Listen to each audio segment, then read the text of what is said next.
Going to be here, huh? Yeah, so if you tell me I can start recording when you're ready. We have to warm our voices up. Or anything? Okay, start. Recording in progress. All right, well, good morning, everyone. Welcome to the January 2025 meeting of the Historical Commission. And we'll begin by having JG take the roll. Chairman Larry Dorsey. Here. Vice Chair Karen Woligorsky. Here. Vice Chair Dalton Follett is not with us today. Mary Cartwright. Here. Errol Woligorsky. Here. Scott Phillips. Here. Maureen Hogue. Here. Jill Roberts. Okay. Susan Spanish. Here. Mayor Pro Tem Serbu. Here. And we'll welcome Council Subaru. Could you Sorry about that. I just want to apologize ahead of time. I kind of think that our position on you should be like seen but not heard, and you guys should rock and roll. I am on another policy meeting right now. We're actually creating policy for the state of Colorado. So I'm here, so I will definitely be listening. Should we go around and introduce ourselves? Sure. Yeah. Do we start? Oh, Can we start, Mary? Yeah. Hi, Mary. Errol Woligorsky, Wally. Larry Dorsey. Karen Woligorsky. Scott Phillips. Susan Stanish. Paul Gibbs. Say. What's wrong? I want to know who are we introducing? I see. Yeah. Oh. I'm sorry, oh, you're going too fast. This is Maureen. And I'm Mayor Pro Tem Jason Serbu. Good morning. Oh, Neil, Sean, Jason, Cindy, Thanks for being here this morning. All right, need a motion to approve today's agenda. I so move. Mary moves to accept today's agenda. A second? I'll second it. Second by Karen. Any public comment? Not in the room and not online. Okay. So number 3, we have our general updates, debriefing, and et cetera. Any correspondence, Mary, that we'll be aware of? Just a little bit. I sent gave thank yous to Sandy and to Bob for their liaisonship. Send a thank you to Terry Burbanks for the children's toys. And to Dave Claycomb, I found his donation sheet down there for the telephone. Yeah. So I sent a thank you to him for that. And then also one to Lisa Stiles for the display case, and an email to Mike and Don Speck for actually delivering the display case. Okay, you've been busy. Mary, you know the veteran memory box that we have? Yes. I have a loan for, or the donation for that. Did she get, I don't think she's gotten a thank you. I'm gonna pass this to you, and I know that, Okay, I'll copy the address and then I don't know who keeps the donation. No, I'll go back and Yeah. Thank you. I still have the book at my house. Okay. so that's it.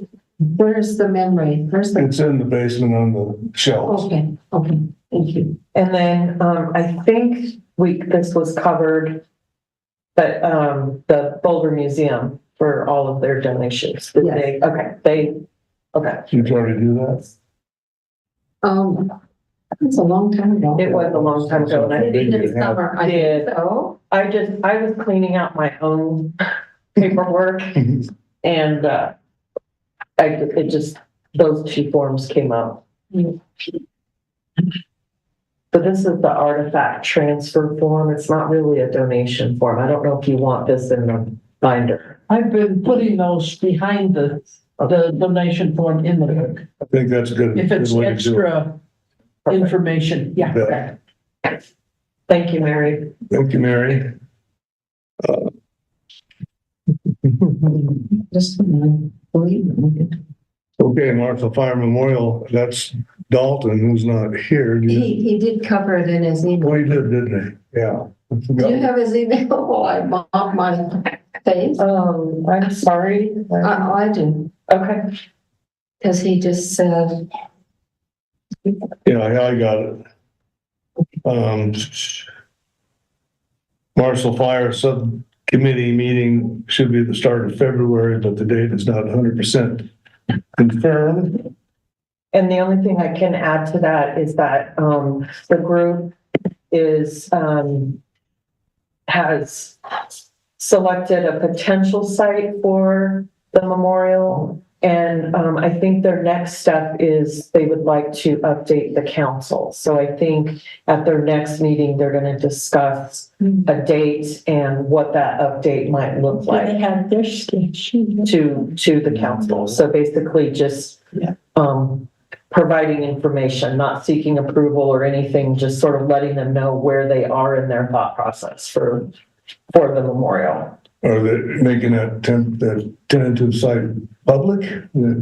I think eventually, I think they just want some basic feedback from the council, before they proceed with any further work on that idea. Okay, may I ask an ignorant question, has nothing to do with the agenda? Was it the moving to the home rule that it's now the town council instead of the trustees? Correct. Okay, I thought probably so, but I know, thank you. I keep making a mistake. easy to do, isn't It it? is. Outhouse restoration, as far as I know, nothing's happened yet. We gave them the go-ahead, but hasn't exactly been inviting weather out there, so. Right. I think Bob will work on it when he's convenient. And, It's bolted down now. also, Yeah, Yeah, I yeah, don't know if everybody knows, it took a little tumble. one of tumble. our Superior Wind Days. But it was the wind, not local youths or anything.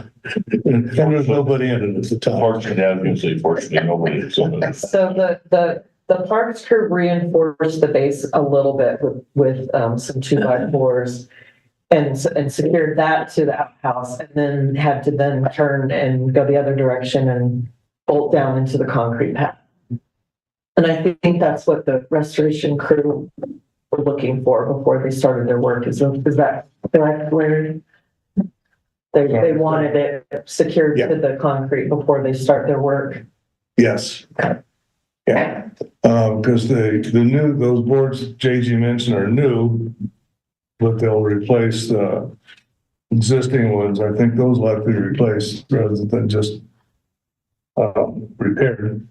Yeah, so I think once he gets an opportunity to work on it, we'll be working on it. I think when they go to paint it, that'll all blend in and Yeah. you'll notice it. I bet so, Wally. And then as a reminder, I think all of their restoration work will be throughout the structure, but the roof, if you recall, we're getting donated shingles from the builder of the museum. It's good. So I think that'll come last. Yeah, but I don't know if Bob's gonna be able to do that or not. No, I think somebody else will That's what I do thought, that, too. yeah. Somebody else will do that. But he has an idea about how to make the base for the seat. So I think, Yes, it will. okay, the next thing is the minor memorial, and I'll pass this around. This, I think, might still be a draft of what the plaques look like at the closing hours of the 2024. JG got the Closing hours, requested. literally on December 31st.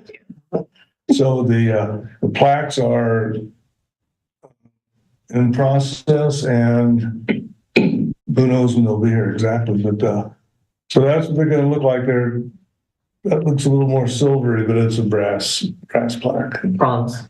Bronze, sorry, bronze. Yeah, this is really good. So there's gonna be the two on there, the one with the list of the names and the other one with more biographical information on the 17 fatalities in the history of the mine over that 50-year period, which, by the way, by standards around here, that's pretty good record. Because so industrial mine is safer than a lot of other mines. I remember Dental saying something like that. Yeah. And so, at some point we'll be doing the RFQ, I guess it is, for a thank you, statute. Yeah, I think, I've had conversations with our grant writer to see about getting, grant funds for the bronze statue. So, I'm not sure how long that'll take. Hopefully that's something that can happen this year. Once grant funds are secured, then we could put an RFQ out for a bronze sculptor. There's no budget, nothing in the 2025 budget. I'm gonna look, to see if there is any CIP funds within parks. But if not, I do know our grant writer is also seeking some potential donations or grants.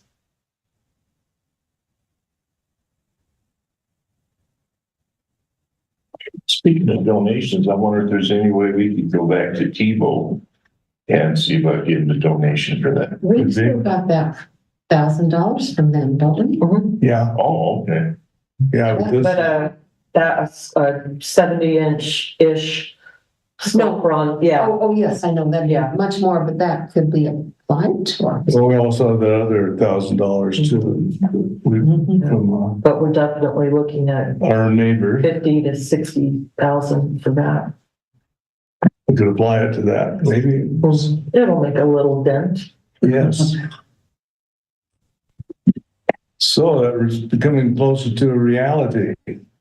Well, this base is a reality, I guess, can't do much more real than concrete and flagstone. The other thing, Larry, that you had mentioned to me is, I don't know if you've all seen the stonework on the memorial. It's kind of uneven. And so I will hire a plaque company to install that. At first, we were thinking we could use our parks crew, but I think with the weight of these, because they're big and they're going to be very heavy, and with that uneven surface, I think it would be better if we hired a plaque company to install them. So that's what they do.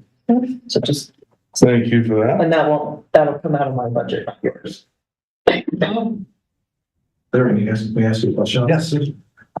Is there an opportunity to work with CAPS on this and see maybe if there is some sort of joint funding to the two different advisory committees? Because, I mean, this is ultimately going to be work of art, right? To honor those who fell during the mining years. Yeah. Maybe there's some way that CAPS could chip in to help out. Just spitballing things. Potentially. Yeah, I want to be cognizant. I don't want to step on other commission's toes, but hey, it's there, right? Yeah. Well, I think getting a chance to interact with other commissions is a good thing. Yeah, correct. And we've done that with the parks on naming of parks and that sort of thing. But, yeah, this, Potential. yeah.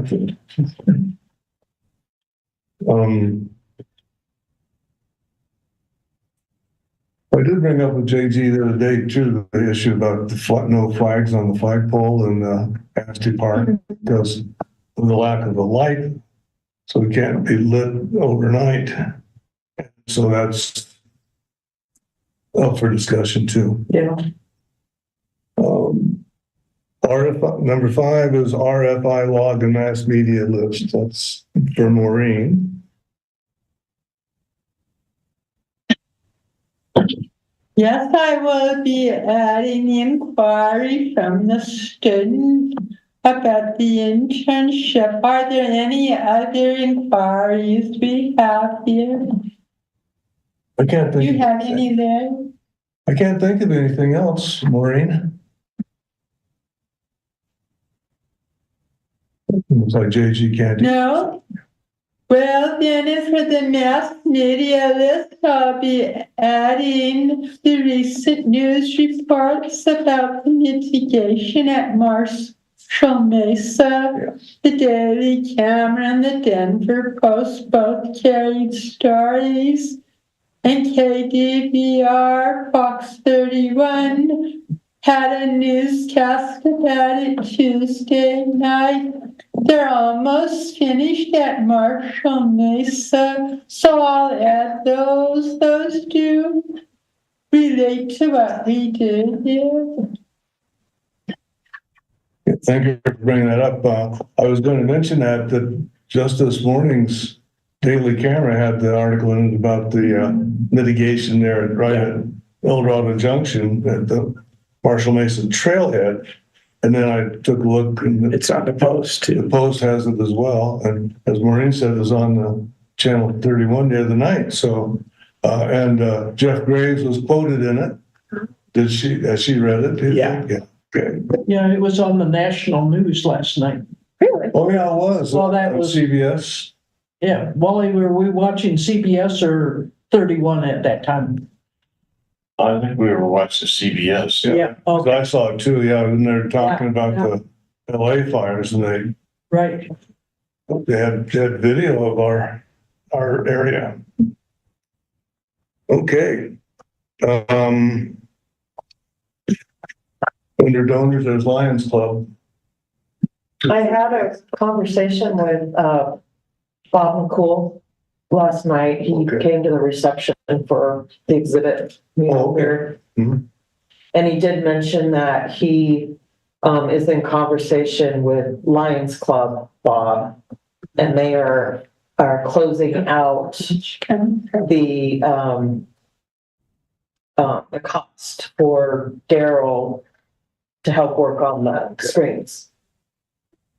So he's buttoning that up. And then Daryl and I will be working to program the screens. Okay. Wow. Moving along then, huh? Good. Yeah, I think Lions Club Bob was wanting to close out that expense for 2024. So I think that's what they're in the process of doing. And so Bob asked, we had a short conversation about kind of a projection of how much time we think it would take to do the initial programming and then updates throughout the year. And so the two Bobs are gonna work that. So I think we're good. Jason, the Lions Club donated funds to make a memorial in the Ashley Park Museum. It's going to be, I don't Be a know, video. yeah, multimedia type thing. Mhm. Fantastic. And Yeah, so they funded two different touch screens, and they're not really monitors, they're more like menu touch screens. Sure. So we can have multiple videos and still photos. So the idea is I created a video, and then we have a lot of photos, and then an idea is to get with some of the news channels to get some of their footage and just have a whole lot of different options for people to That's brilliant. look at. Fantastic. they came to us with the offer too, a couple of years ago. So it's been in the works for a while, but they reached out and it's And they part also, of what Lions Clubs do those. yeah, and they funded the time lapse camera that took all the footage of the museum rebuild. Okay, yeah. So, yeah, they've been very helpful. Recent donations, got that giant display case for one thing. Did it arrive? Oh, yeah. It didn't Oh, it arrive. did? Yes, it did. Yes, yeah, I did. On a trailer from New Mexico, although it didn't come from New Mexico, but the driver of the pickup truck was on her way to get insulation to take down to her hay bale house in New Mexico. Wow. Anyway, we got that delivered and set up in the northwest corner of the Grassel Bungalow. Which is now moved. The case is now moved because Right. various things. Anyway, yeah. Is it at an angle too? No, no. Liam doesn't like him. All right, these guys gotta stick together. Yeah, it's quite large and heavy. Yes, it is, but it is a very nice case. Yeah. I mean, really nice. Good. It'll give us a brilliant space to display some of the things like from Jim Vanette and others that they're just sitting in boxes waiting to come out and be displayed. So Well, we decided between finding the key to the other one and having two, I think Ella's scale model will fit in one of them, I think. Okay. yeah, Either one, I think they both have the capacity for it, so. Okay, I think that's all for that. I'm gonna take some liberties with the agenda and mention a couple things real quick, like, and one is that the Colorado Preservation Inc. is in Colorado Springs this year, and I don't think I want to go spend a couple nights in. So I don't know if Mary and Karen are interested in attending or. you know, if I were 2 people, it'd be great, but I'm Yeah, probably the same with you. it was so handy when it was in Boulder to just jump on the bus. Huh? Yeah, we really liked it in Boulder, but I can see why they'd want to have Yeah. an opportunity for the Colorado Springs people to see it. So I don't think we're going to attend this year. I got an email recently about membership. I don't know if we want to keep the membership in it. Could we? Up to you. Yeah. How much is that? I I forgot. don't remember. The conference was 600 last year. It probably And it included did. membership. Yeah, I think so. Good on. Maybe, I don't know. There are others like Dalton that would be interested. I will tell you that I have way too many other conferences to go to in the spring.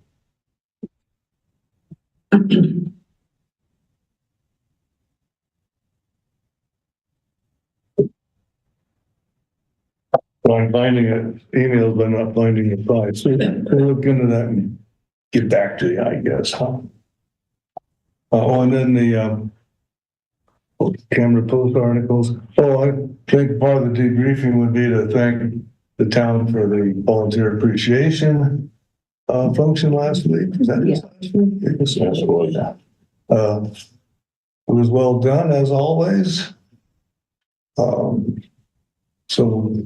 we appreciate being appreciated. I have one other thing. Back to this donation of this large radio. Somebody wants to donate that to us.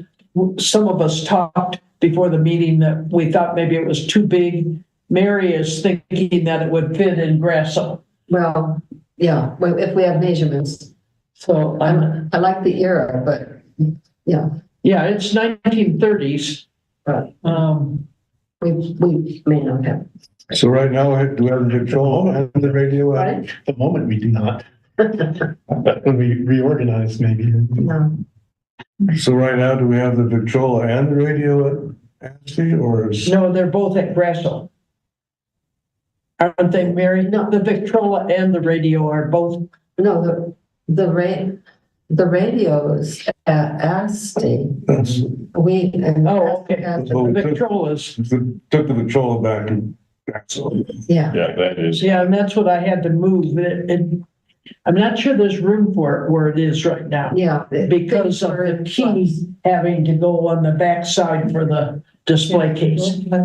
Yeah, things were sort of, we were just quickly moving things around, moving team.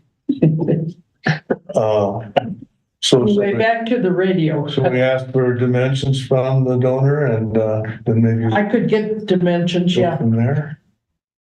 Yeah, or if people think we're just too crowded, I don't. Well, there's probably room. I think it's more down the road whether or not we are able to continue using Grasso, because when the day comes, we can't. We got a lot of stuff there. Then we just put word out and let other people come get it. But hopefully we can still use the front room and stuff. Yeah. And the barn.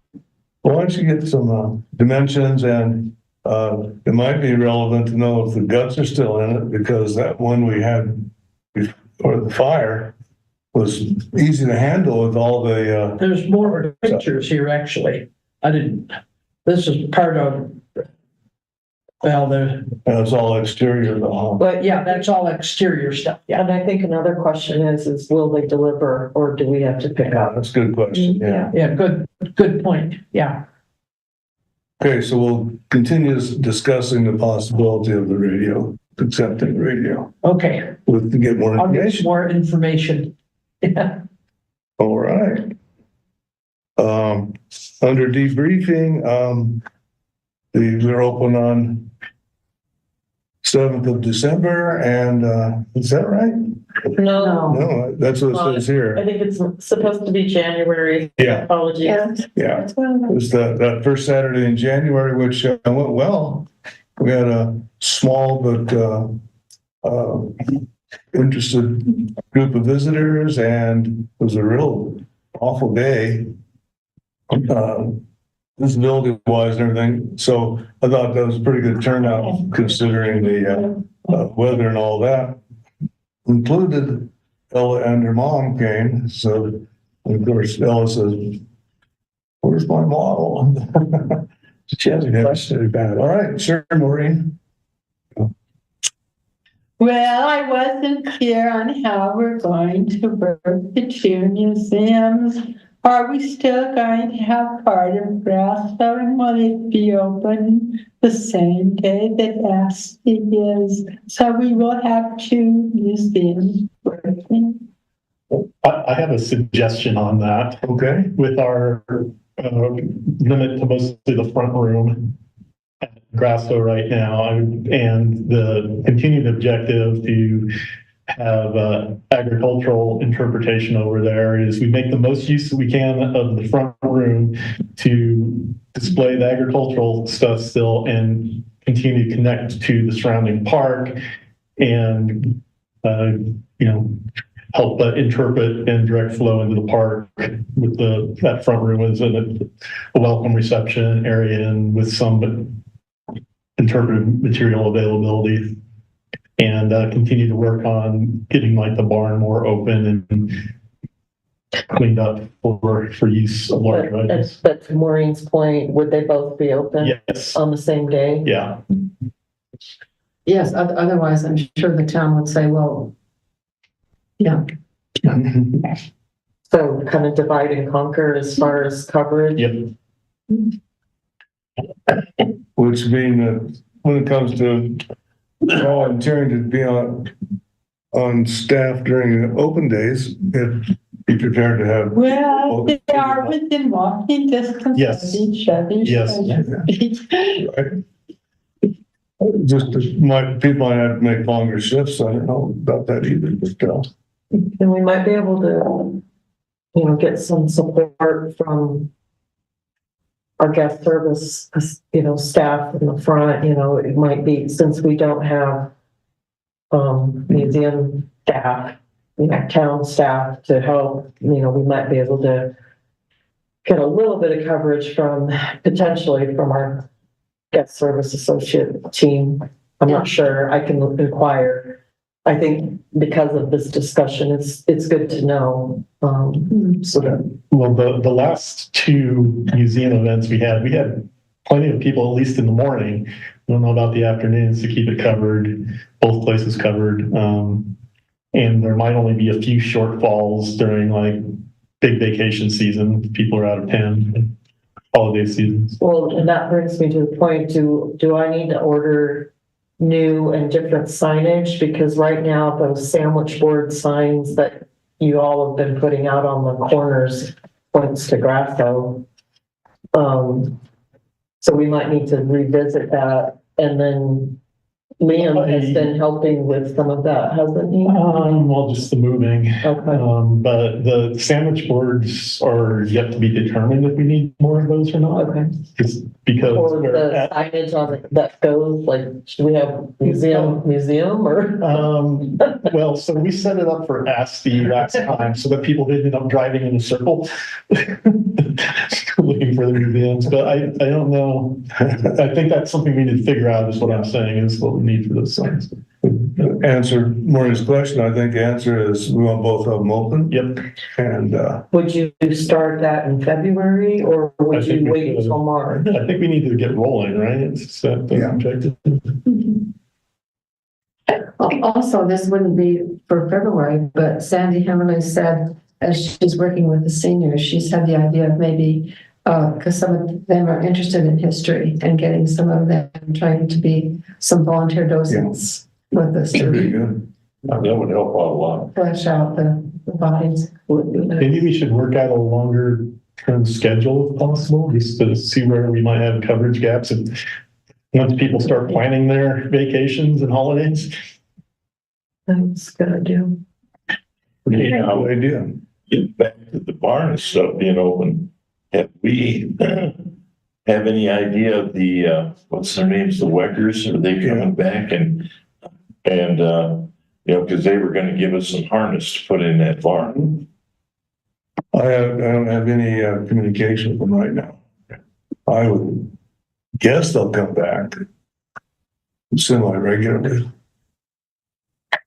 Well, okay, so I like Scott's idea too, maybe start seeing if anybody's gonna be out of town on those first Saturdays in the next few months. Okay, Maybe this coming first Saturday of February, we could have a sign-in sheet for the several months and sort of give us time to think about it. I heard Scott whisper that the members of the council should volunteer time too, and that's a great idea, Scott. Good idea. Yes, 7 of us, it wouldn't be a stretch for us to volunteer our time on a Saturday and good community outreach for people to be able to talk to us and feel like, you know, to be more approachable. So fantastic idea. That's a great opportunity for the council. Well, yeah, I mean, we should get a lot more handle on the town history. I know that we're named Superior because of the coal, but beyond that, I think a lot of us could be taught, you know, a little bit more about, we live in this amazing town and how did it develop to become such a great place to live. I learned about it by being there and listening to people. And that's, Mhm. yeah. So, So that's, wow, February 1st. is that right? Yeah. that's too soon. February 1st. Yeah, that's not gonna be too far in the future, is it? Yeah, and that's on, later on in the agenda, we can talk about. Okay. Yeah. Good ideas, yeah. This is. it's good. Well, just that, good ideas.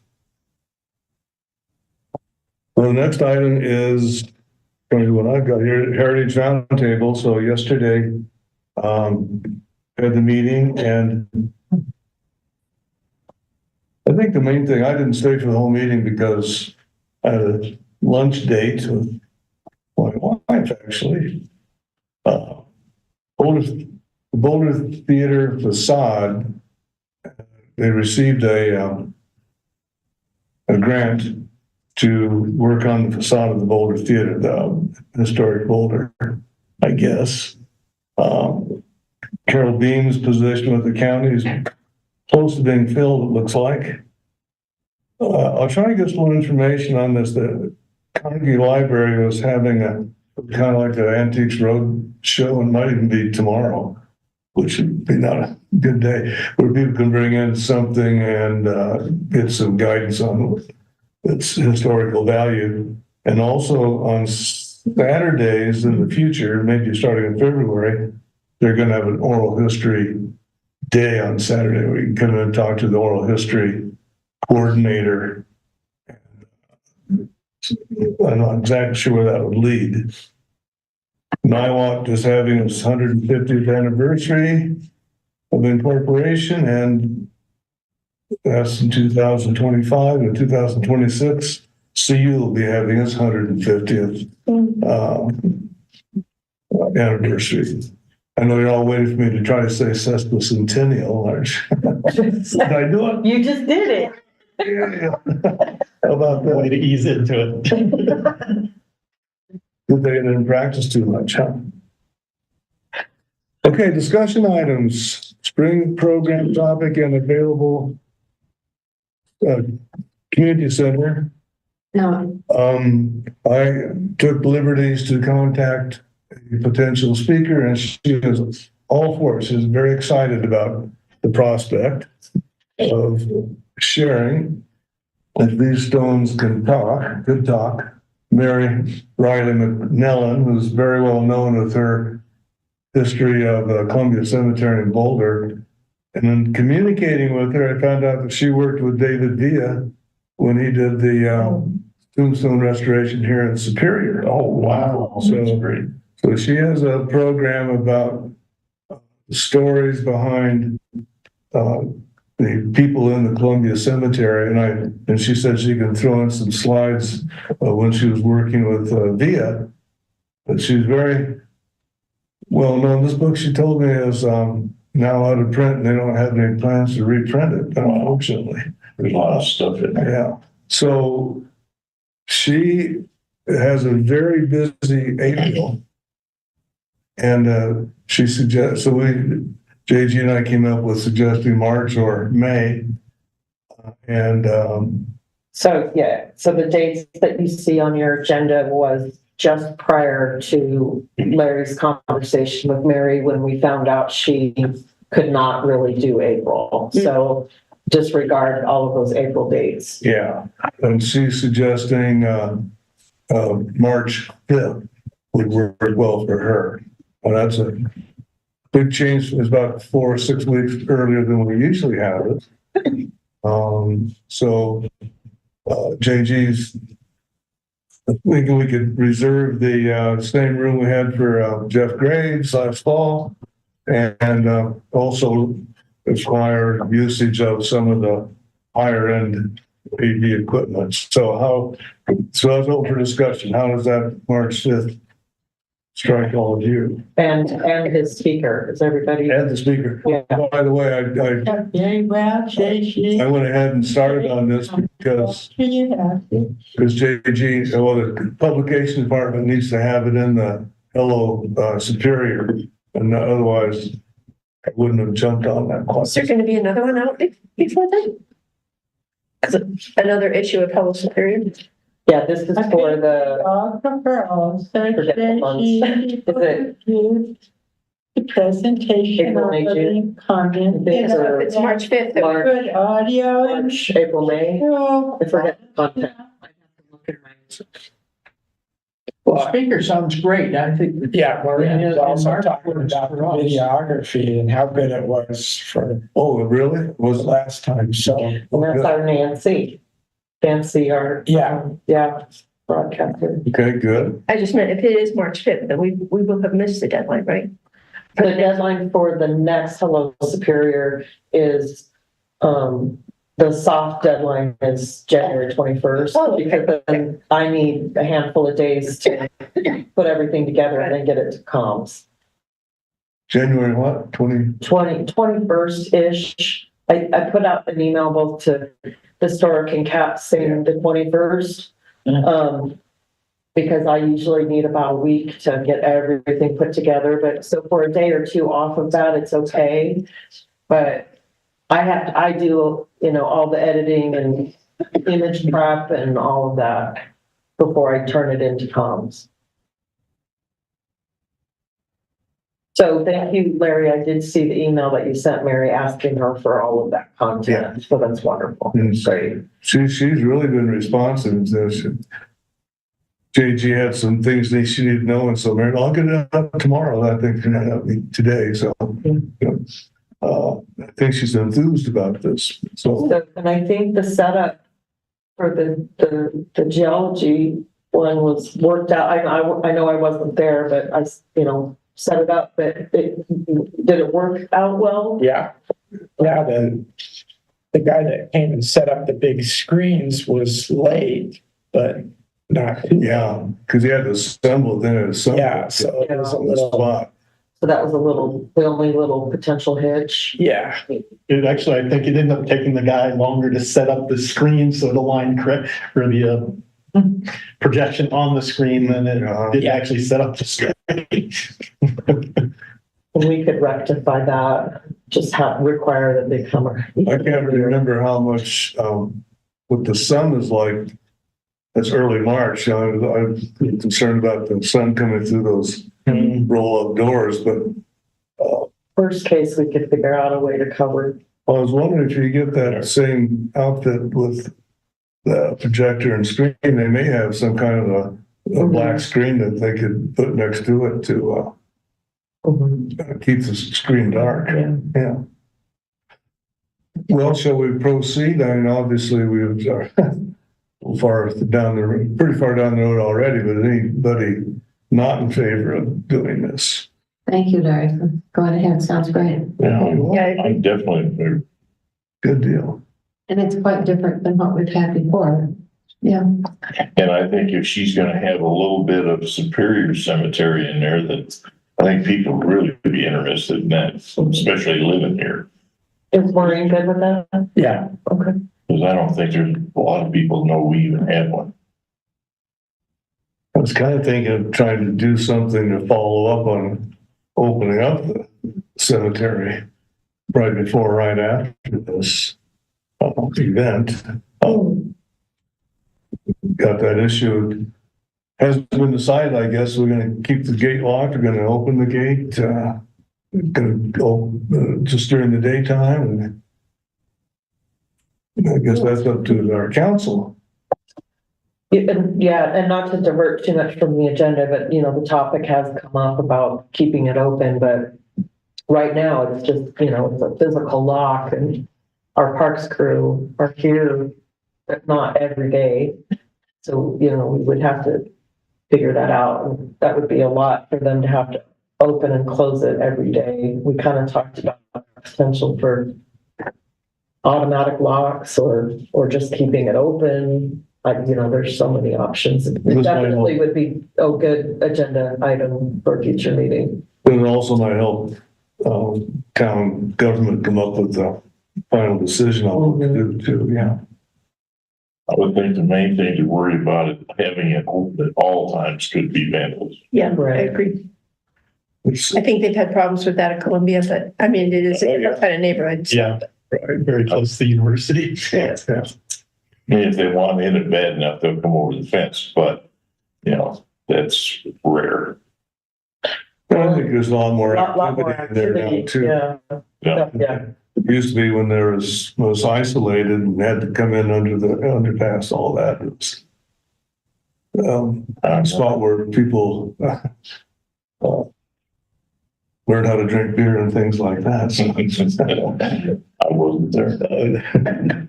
admit it, Wally. Okay, we'll proceed on the program. Thanks for your support on that. I told Mary in the process, I'm still adjusting to this, having to meet these deadlines for the publications. And so I didn't realize it was going to be coming up quite that fast. So we'll keep that in mind for future programs too, then. Build in time for the publicity, which makes a big difference. Are the programs like twice a year? Yeah. Spring. We had them twice a year, then went to once a year, and then we gone back to twice. We seem to be doing okay getting speakers and stuff. So, the small Roman numeral 2 is a fellow I knew at the Railroad Museum Library. Bill Reich, Rich, I think is how he pronounces it, has written 2 or 3 books for the Railroad Museum and also one on his own and some other publications. It's a Boulderite. He has literally walked every abandoned railroad grade in Boulder County. Wow. And in the process has run across pieces of iron, like pieces of rail and nuts and bolts and tie plates and things like that. And he's getting ready to move to Fraser Meadows and would like to offer it up for donation.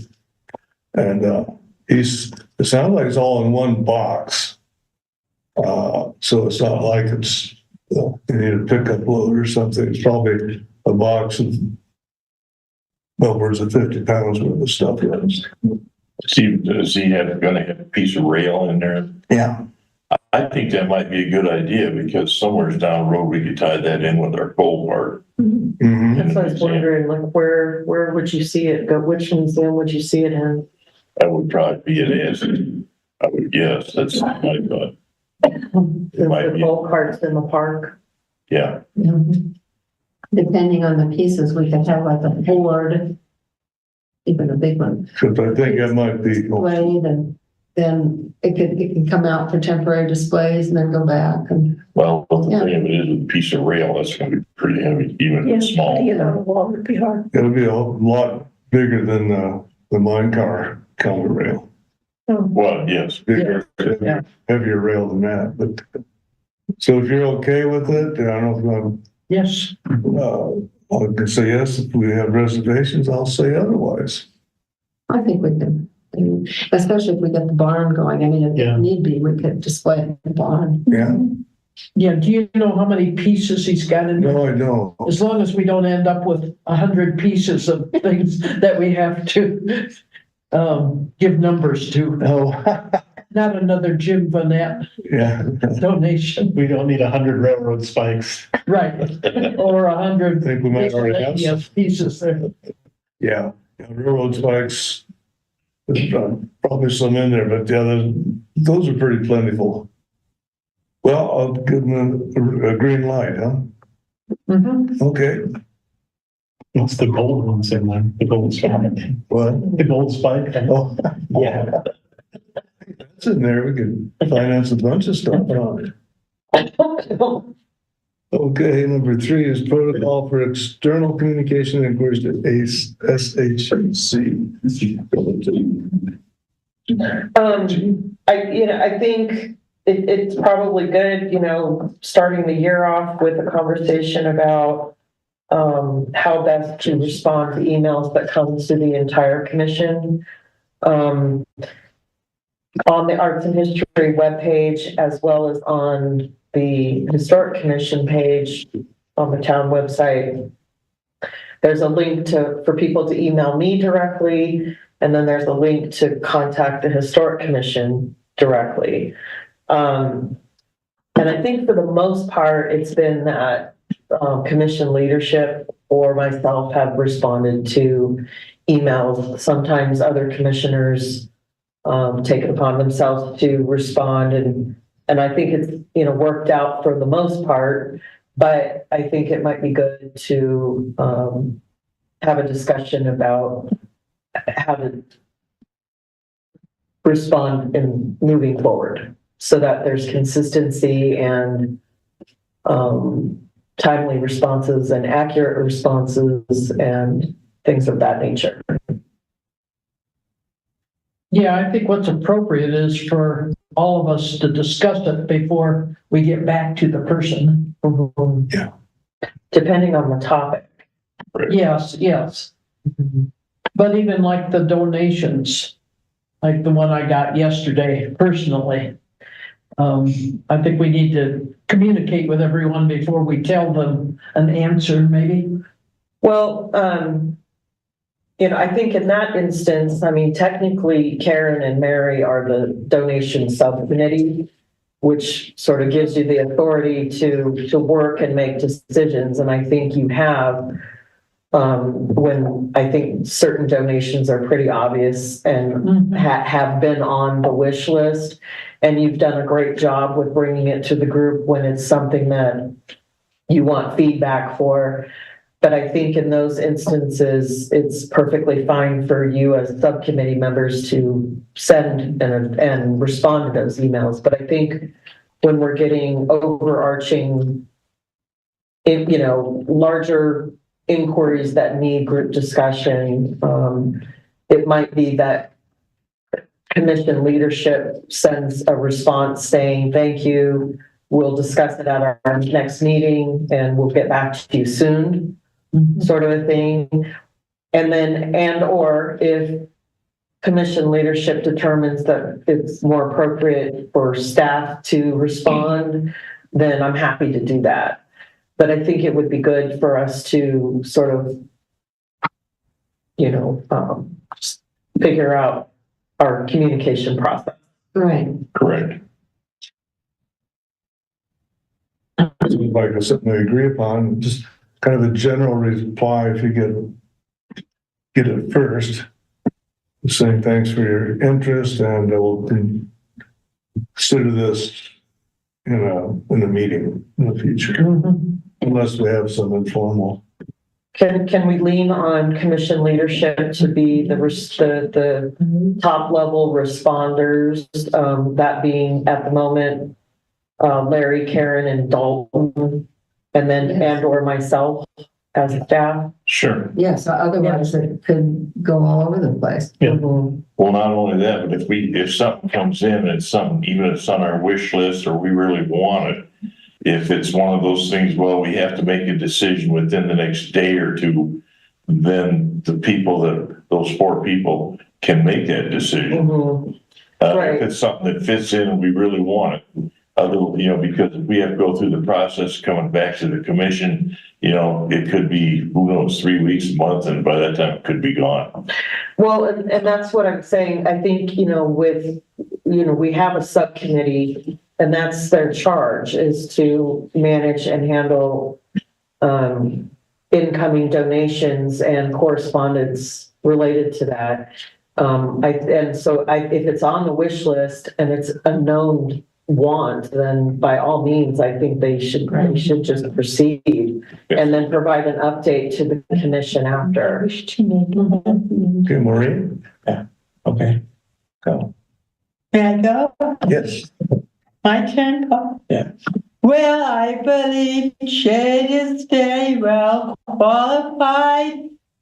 She's exactly what we need to illustrate the effectiveness of the commission's programs. This is a discussion.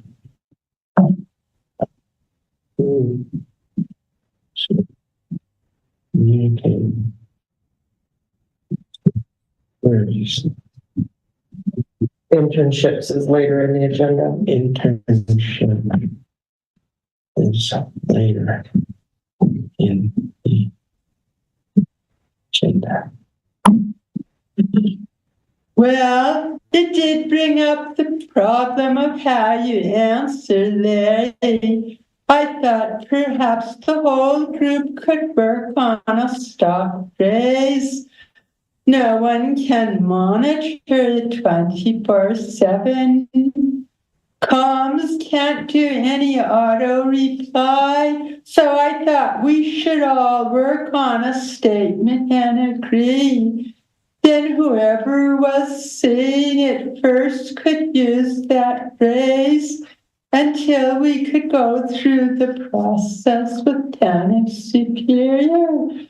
I recall JG had to answer a question about donating directly online, but town and superior couldn't do that through the accounting department.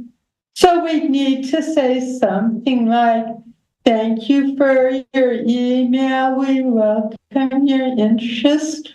We'll reply directly as soon as the process with town of superior permits. So that Something like that.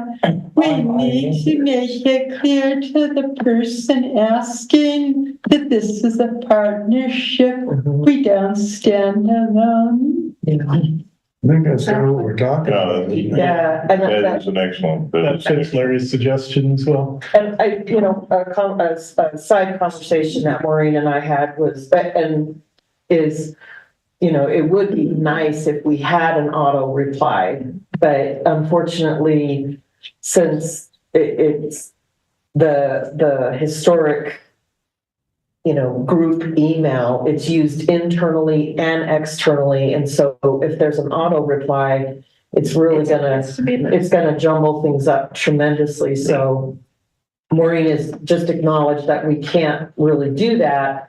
But I think in the conversation of either myself or commission leadership being the first responders, I think if everybody's on the same page with a kind of a generic sort of thank you for inquiring, you know, and I think if it's a really obvious answer, I think those first responders can reply.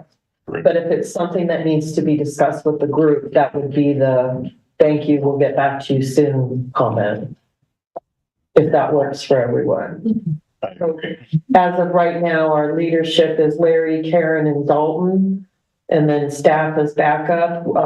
Later in the agenda, we will discuss that elections will be next month. And so that may or may not change, but as of now, that would be my recommendation. If you're all in agreement. That's fine. And I think the way she worded it was pretty good. Thanks for your inquiry and so. Okay, great.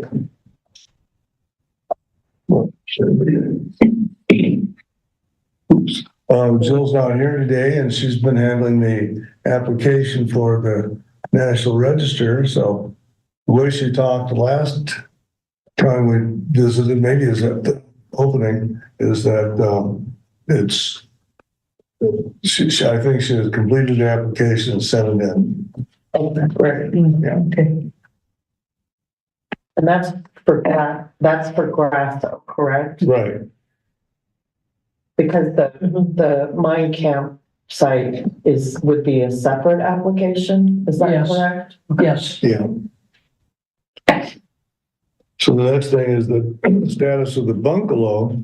And JG can add in more than I know, but Jody Solomon, who's the receptionist at the town hall, is a new position and she's going to be in that second room into the bungalow as her post. And what more can we say about that? I did a walkthrough with Nadine, just to make sure that we're all on the same page about what the staffing office need is in the bungalow. So we did a walkthrough and right now, so Sean is on the porch. There's technically room for one more staff person on the other side of the porch. And then the room that Jody would be going in, that I think we kind of have called the kitchen, as you had it previously programmed, was where Jody would go, but it is a pretty large room and Nadine did indicate that more than one staff could go into that room. Yeah, because that's a really big space for just one person. So she did indicate that one or two more could technically go into that. And for now, the front room would be dedicated for museum use. Now, obviously, we don't have a timeline on that. And, you know, it might be good at some point to get an update from town council and the town manager. But for now, I think programming the museum, as you all been discussing, is probably just fine. What about that little room, like right between them? We put a bunch of. We can use that. That's great. Thank you for bringing that up. That did come up. And I think at first the idea was to potentially use that as a staff office, but then I pointed out the way the rooms are, people would have to walk through that space to get to the bathroom. So I don't know if they're going to eventually use it for a copy machine or a refrigerator or anything for staff use or not. Mhm. So for now, it's okay for the commission to put things in there. I don't think I would program it like for display, but if you want to just keep things in there, like the flags and the sandwich boards and other things, I think it would be fine, but just know eventually it may not be vacated. Do we have everything out of the porch area that Yes. belongs to us? Yes, Because I went back there the other I day think and there's a so. hole punch back there and I didn't know whether that belonged to them or we need a hole punch. I just ordered you one, so you can grab it there. Okay. all right. It's a minor thing. Sean mentioned that there's a couple boxes underneath the desk. Okay.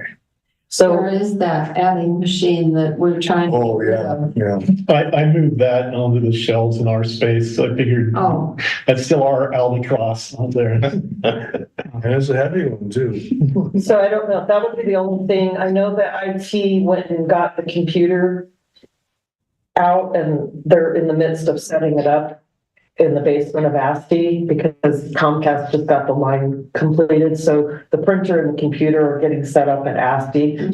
So I know the computer was still at the bungalow, but Sean mentioned that he saw a couple boxes that were underneath the desk. Did we get everything, the crew that worked on moving stuff on the 4th of January? Did you get everything out of that kitchen room? Yeah, oh, yes, that was. the kitchen, yes, the office, we didn't double check really. Yeah. We moved that lamp. You moved Yeah, the lamp. lamp, yeah. Just stuff that were obvious and on top. Any idea when she's gonna occupy that space? I do not know. Yeah. One thought on that space is there's not actually a door on that little ramp step, right? There's no door. There is. It's in And Sean the- actually put Okay, a little eye hook lock Good. on Okay. it so that Jody can lock from Good. her side. good. I've never seen it closed, so I didn't. I know, it's always been open. We need to arrange to have that auger moved to add. Yeah, good point. Oh, yeah, we're going to need those saws and stuff. If we keep that front room as interpretive space, we need to get more stuff on. I would say with Liam being, having been so nice to offer his help on Saturdays, he actually helped me get it installed initially. So he probably would be a good person to help get it back down. And I think anything that we can feasibly mount on the wall, we need to do it, Mhm. regardless of what it is. I mean, obviously it's gotta be in the right spot, but And I'm happy to help with that too. We'll see what happens with that Lions Club display. well, yeah. We've got some stuff we'll have to work around, but that's a good point, Wally. Well, speaking of installing, we have our crank telephone downstairs in the basement of Asti Park and building, and we'd like to have it on the wall, so. So again, I think, if I give Liam a heads up, he can be prepared to help with that, or I'm happy to help if one or two of you want to join me during the week and I can bring the tools and the anchors and things like that to get it home. The baby's heavy, It's heavy, yeah, I can get a parks person to help. yeah. yeah, but just, be on alert on that. Yes, There's a fire extinguisher on the wall in ASTI that's really not in a good spot. Can we get that moved? I'm not sure where we want to move it to or where we have to move it to, but. Leslie had talked about it being moved. Let me check with her to see, Yeah, if we can relocate it. fire And extinguisher. it's right next to the bathroom door. Yeah, it is. it's right above where the sewing machine used to be. Yeah, And we can't put things in there because it's on the wall. But we need to figure out what the As you go policies are. through the door, it's right on the Ring right, the bell with me. it's right there on the right-hand side as you go through the door. yeah. Yeah, And if you were wheeling a wheelchair in, it would be in, you'd bump the person's elbow possibly. I mean, it's. Well, Leslie's aware of it anyway. she's aware of it. Let me circle back with her because I know she recognized that it was not in an ideal location, but I need to find out, safety wise, where or how we can go about moving it. We had our telephone that went down in the fire right near the back door, on the wall and kind of next to the sink now, our extra large sink. So just keep it in the same place. That was a good spot. It's a good spot for it. And I think there's room as you come in the door, the back door. I think there's just a little bit of a room there that would be perfect before you go into the bedroom. So to Yeah. speak. Now, does that have the actual insides to it and It everything? does. That's what makes it look empty. Yeah. Then maybe we could get it where there's a little wire coming out of there and if people want to know what that was like to Crank it, they could hang on to that and we could crank it. That could be shocking. Yeah, that's just a thought. Never mind. Now, are we going to get the sink lowered here Um, in Anstey? Yes. that is later in the agenda, Mr. Walsh. Oh, okay. Sorry, I didn't read the agenda. We'll sit in the corner while. Okay. Yeah. Get back to a permanent seat. Yeah, I think, well, we'll talk about that. Yeah. Too, yeah. Okay, there's the internship inquiry and need. So, I think the, deal is that there is an application process for any volunteers for the town of Superior. And, so that a lot of what was in the reply to Jade was, probably not necessary. So, yeah. Marcus, please there. And I want to say something. And you,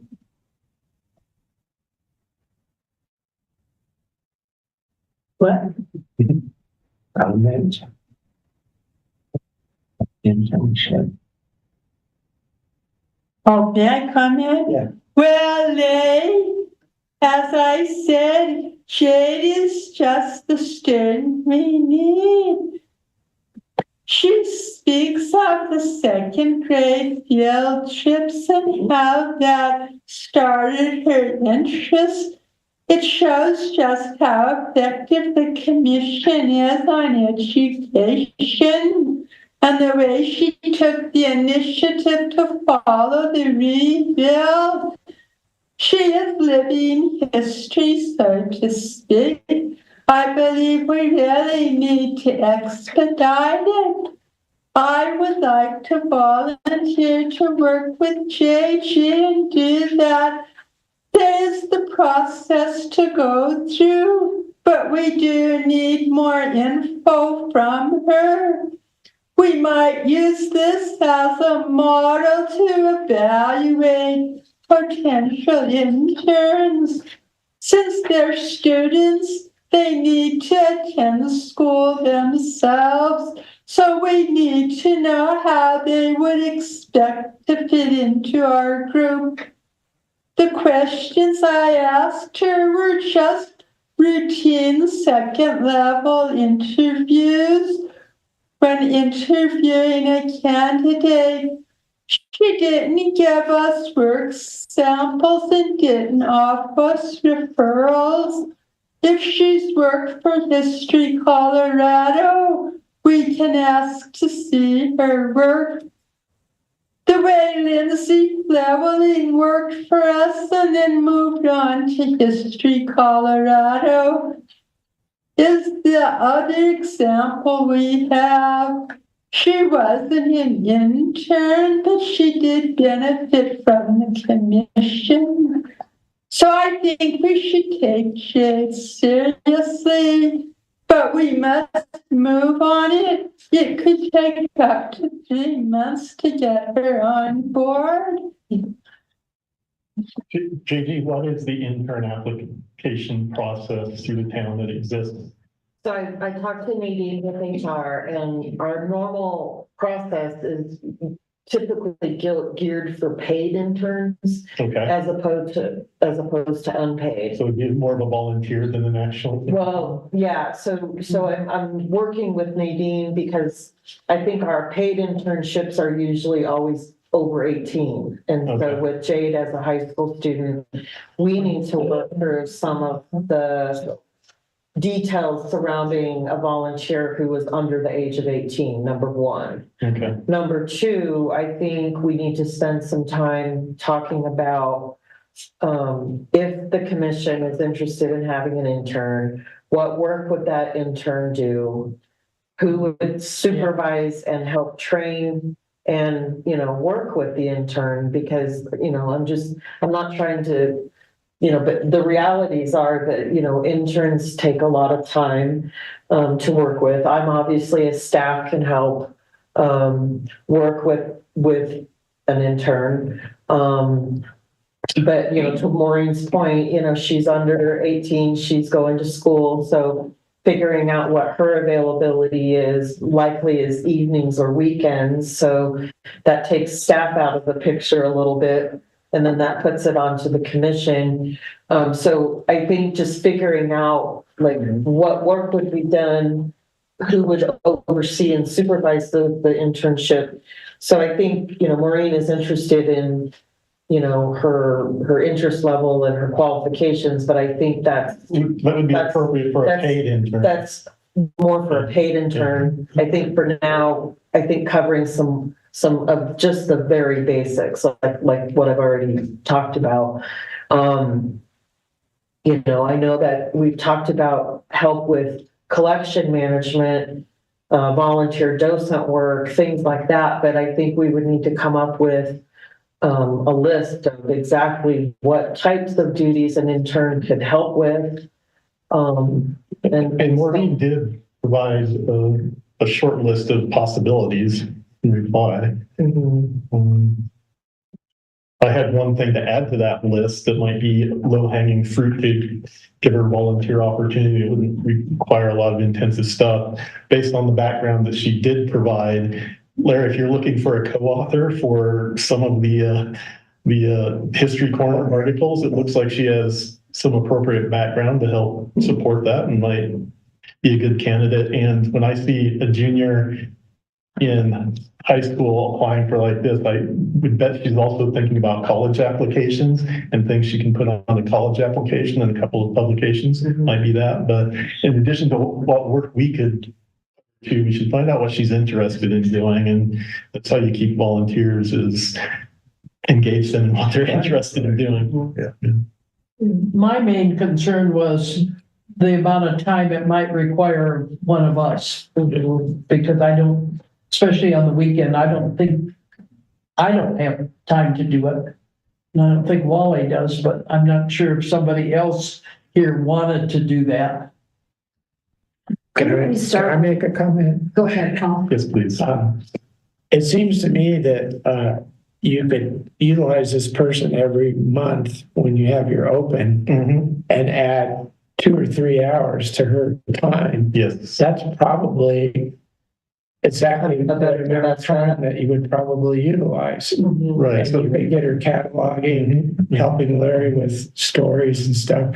So it might mean that somebody has to come in a couple of hours earlier to get her going the first couple of Well, I days. don't think that's really the case at the moment either, if she could fit in. Yeah.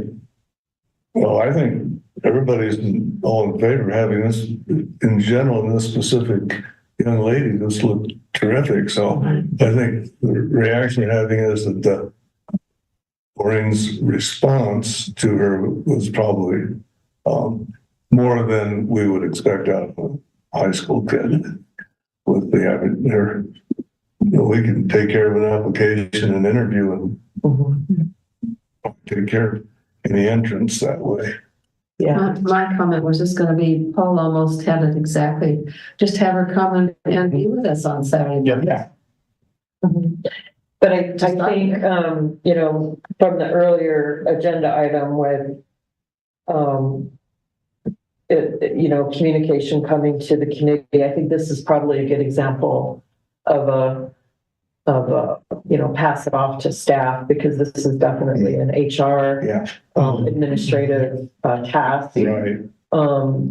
Typically, advisory groups do not lead or manage internships. The process of acquiring.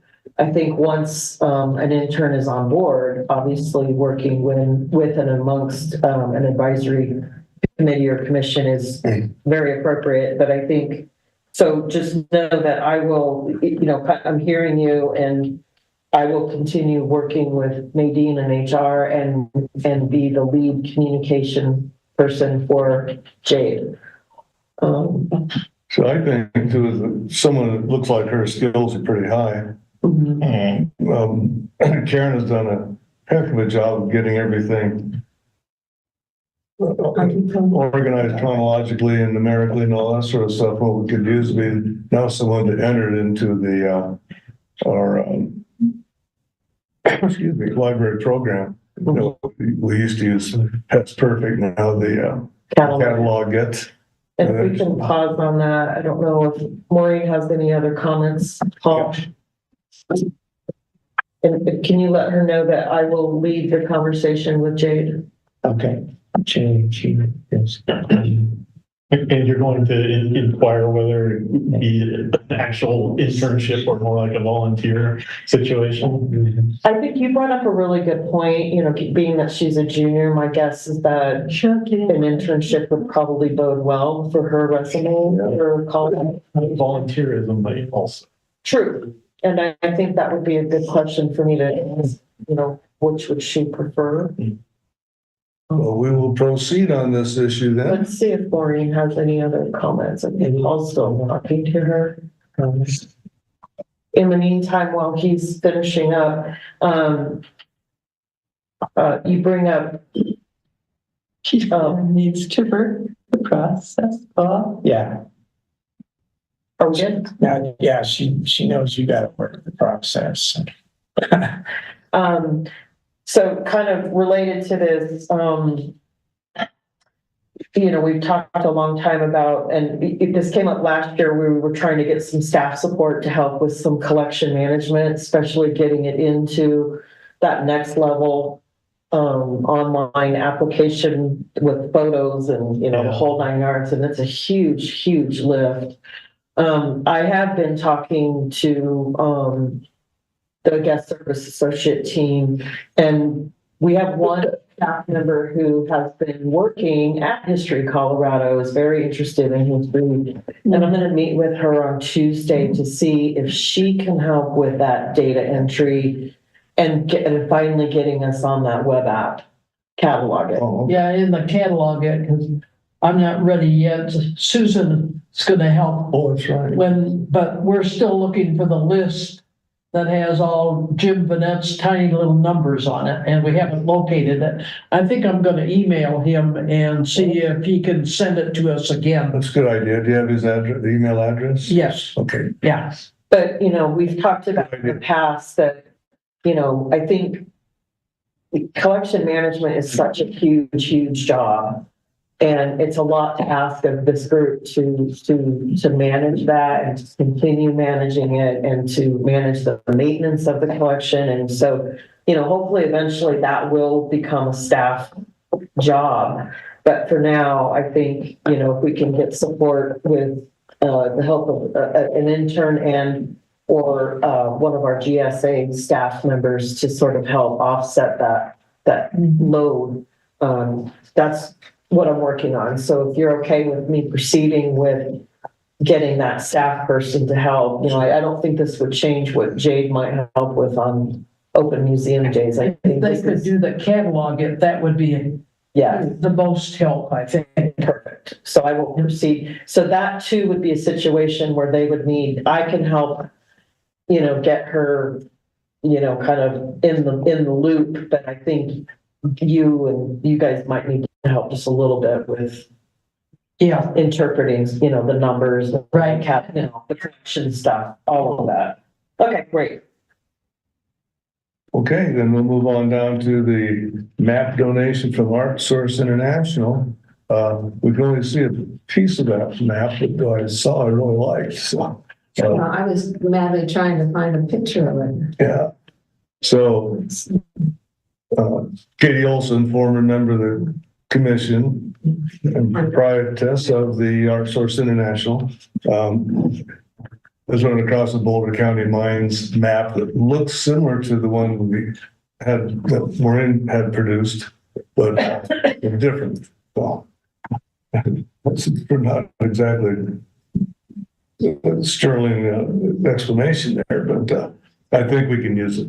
Yeah, the Art Source wants to donate it. Yes. And I was wondering, if we accept the donation, it's quite brightly colored. Yeah. Anyway, and then have it copied in our usuals, and so we can just display the copy and preserve the real one. But I think we've got a lot of wall space there at ASTE in that one room with the one display case with the mine things, and then there's the school desk. But we've got a lot of wall space. We could actually put up several of these maps for people to look at. For now, as a display area. So I guess it's on the agenda because we're looking for approval to accept it. Is that why it's? And to, if so, then to vote to fund the copying. Oh, I didn't put a vote on there, but if you'd like to. Yeah, I thought I had that in my. Sorry. I think That is all Mary. right. I apologize. Dear. So the vote would be to fund the scanning. Well, yeah, I think we've got Copy. paper copies, yeah. However that's done, yeah, Yeah. scanning or whatever. Do you know approximately how much that is? No, I would say up to. yeah. Yeah, because there's no cost in accepting it, but it would be the cost of copying it, yeah, up to $500. I can't imagine it would be that much. Yeah. That's a nice cushion. How big is it? Okay, so someone like to make that motion? How big is the map? Susan had a question. I don't think we've had dimensions. I pictured it like this. Is that how you pictured it? Can we make that decision after we get the map? At a future meeting? Yeah, Or would it need to be scanned before to give it to us? Otherwise, we'd have to run it back and forth and over.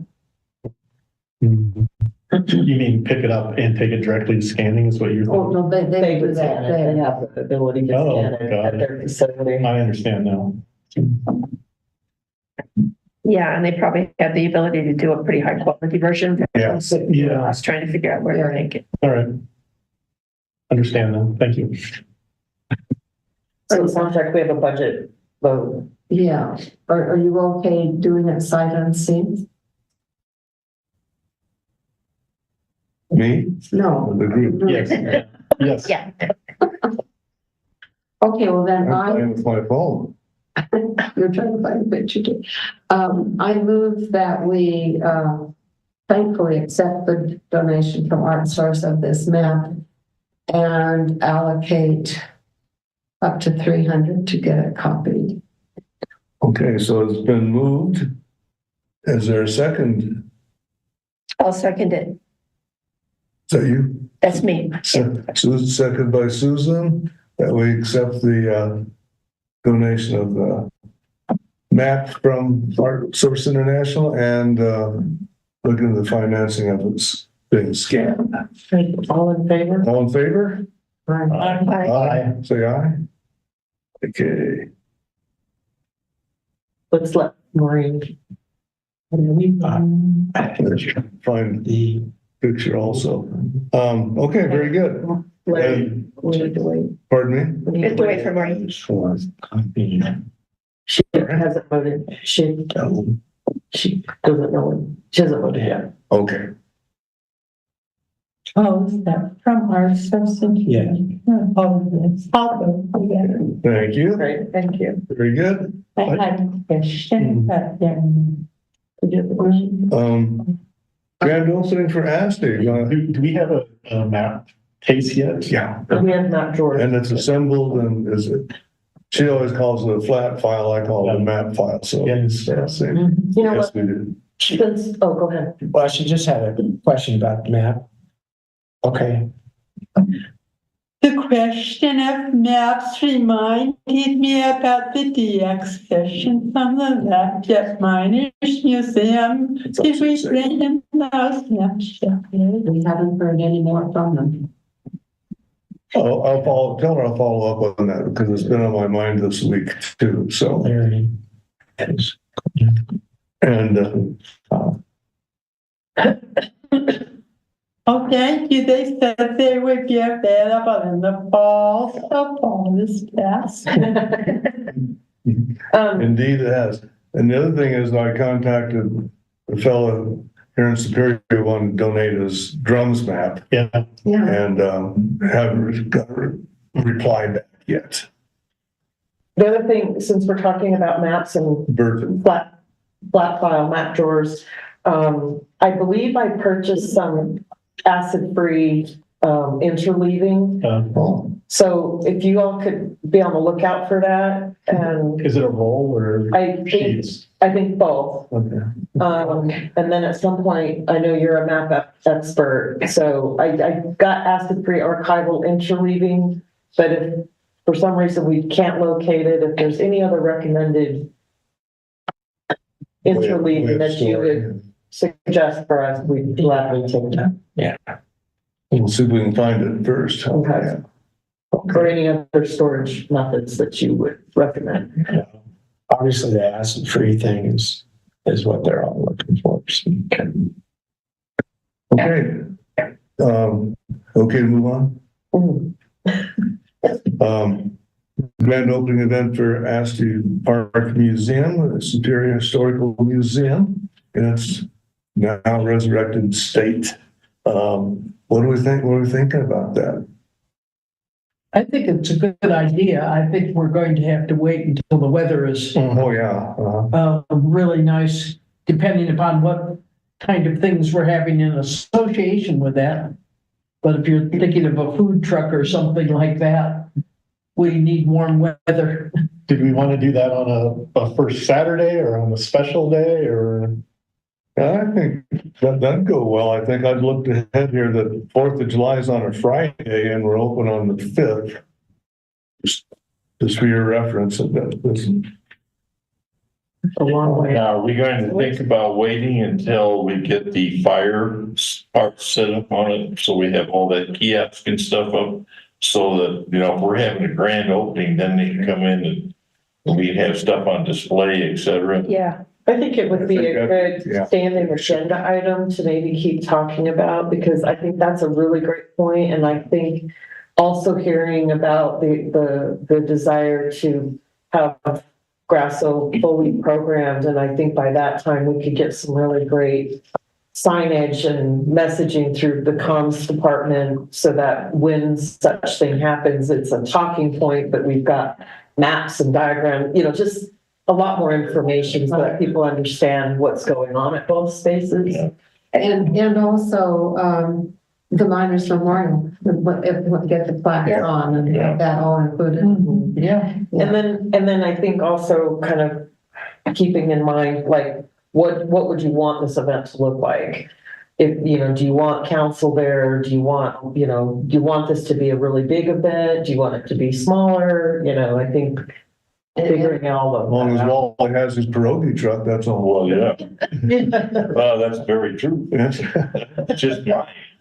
No, anyway, I think that would be a good idea. And if we're going to do this on a grand scale, if we will, the food truck, the fire display, et cetera, and the memorial thing, I think that would be a huge drawing crowd. And the fire truck too. And one fire truck, and that'd be a huge drawing point to get more people in there, see what we got. Yeah, because I think the ribbon cutting was really wonderful. People loved seeing that Sure was, yeah. was rebuilt, but now to bring people back to see what's been programmed, what the new collection looks like, the replacement, the recollection, I guess, of artifacts. Right. Yeah. Could we think of June? I'm just throwing this out. July, we've got the 4th of July and all that. May, we've got the walk to the industrial mine site. But what about June? Would probably the plaques would be installed on the memorial. And we'd have a pretty good handle on everything else by then. Yeah, I think that's a great idea, Mary. And hopefully the fire videos up, and that's up And I think it would give us plenty of time to alert town staff and town council. see how much they're willing. You talk about the Saturday would be open or, Yeah.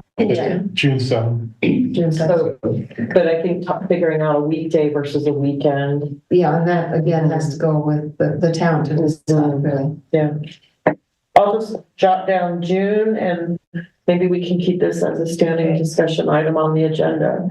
Do we think there'd be too much competition on 4th of July, 5th of July? I think that A it'd be a lot of lot. people take off that weekend and go places. Yeah, especially if it's a Friday. If it's, yeah, if the 4th is a Friday, a lot of people will be headed out of town. No, what day Yeah. would they have there? Also, is Memorial Day, no, May and the 7th would put us far enough for Memorial Day weekend. Yeah, that's Oh, true. I had a question about that. Right. Well, Memorial Day, people are Question about the grand opening. Okay, unanimous. quick, okay. Would it be workable, Larry, to do it in May and combine it with the historic walk at the industrial mine? That usually brings in many people. So how about May instead of June? I think that's a good Yeah, May idea. instead of The June. problem might be that, if everything's finished by that time. Like Right. the video thing. Yeah, it's gonna depend on how soon Daryl and other the people that are working with her can get that all set up. That'd be a big day, wouldn't it? Yeah, We should consider both of those days maybe, and Yeah. we'd have to make that decision on actual timing probably by next month, I guess. So that's, You know, Paul Scott suggested we might reserve both those dates, the May and the June as potential targets. and if we go with the first Saturday in May, that'd be May 3rd. Yeah. We could also consider not having it on one of those specific days. Yeah, I mean, the town staff might prefer a weekday working anyway. yeah, and I think just from, experience, if we had a handful of potential dates, Mhm. just, for the mayor pro tem, town council, I think, I mean, if thinking about who you really want there. Again, sort of defining and figuring out what you want this event to be, and then go from there. just as a thought though, is the weekend going to be a better time to do it as opposed during the week?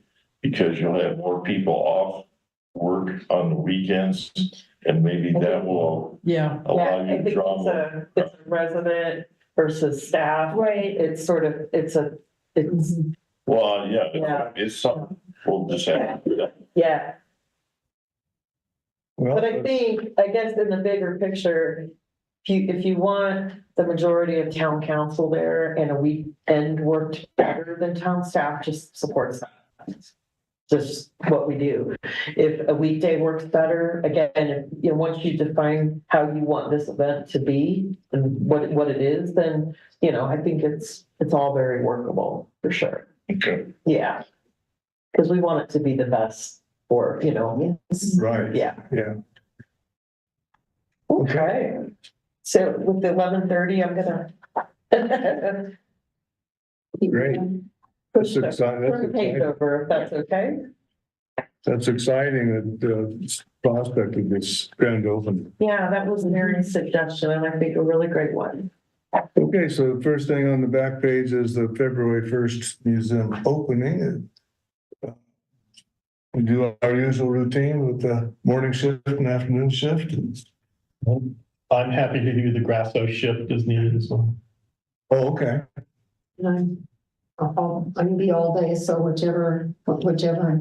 So Mary and I usually are here all day. Can I ask a quick question? How many people do you think would be good to have at each space? I mean, with Grasso being I think smaller, Grasso, one would be enough. If we have more people, we can have more people over there. Back at the beginning, we thought it was better to always have two staff. Just in general principles, I mean, what if somebody needs to go to the bathroom and it's unattended, and I would think even at Grasso too, because then you can guide people down the barn, even though it's not really set up beautifully now or anything. So I would say two, even though. And that'd be I think you're ideal. You can get by with one, but but maybe two at Grasso and the rest at Asti. And yeah, and I think we don't want too many people. Yeah. If somebody's coming into the museum, I don't think they want all these Historical people, well. I don't- Historical artifacts. Yes. One's already in- Anyway, such a thing as having too many of There them. is, But also, Because Asti is small anyway. there's also, we have those, all the chairs for the artifacts to sit out there too. I think that it's kind of daunting to have a lot of people, a lot of non-historical chairs there. So, Yeah. but people have to sit down too. They're a little intimidated maybe Yeah. by too many of us. Since we're dealing with two spaces and just to avoid confusion, I'm wondering if it would be good to, just prior to an open museum day, we send out an email just to sort of confirm who's doing Yeah. what shift Yeah, at sure. what museum. Yes. Right. Just so we Can do make that. sure that we've got the coverage that we need, and then if we need any assistance from Liam with parks for signage or anything that we can get him lined up as well. Is that and is there anyone who can maybe volunteer to take up that lead? Is museum open day scheduling? Larry, you've done that in the past? Yeah. Still. That's okay. I don't mind. Okay. I think that would just be good, just to make Okay, sure sure. everybody's on the same page. Yeah. Okay. Great. Larry, do you need to know who's working now, or do you want to send an email out for? Well, Susan's missing a couple of people, but otherwise, it looks like Wally, Mary, Karen, Scott, Susan. And I'm not sure if I'm gonna be able to make it. Okay, that's all right. you're gonna do Grasso? morning shift, yes. No, I can be at Grasso and either go back and forth or not, depending. And we'll do afternoon at Asti. Okay. And I've been working in the basement Scott during is this time. AM, Grasso. Mary, what are you? Grasso, You're Grasso AM or PM? both, Both unless a AM lot of people want. and PM. And then Asti is the Waligorskis, Afternoon, and 12 to 2. if we have enough people, I'm gonna work in the basement. And, That's great. yeah, if we can get the light to stay on. I've got a message for you. on Okay. that. Larry, what is your shift? I'll do it all day at Asti, I guess, or wherever I'm needed. Just bring a little fan and set it up in front of the motion sensor. Yeah. Okay, so Oh, there you go. that's at least a start, and Yeah. then you can maybe email out. Okay, great. Because we got Jill and Dalton and Scott have been putting out the signs, and I've been picking them up, so I guess a lot of us have been picking up. Okay, I think we got that covered.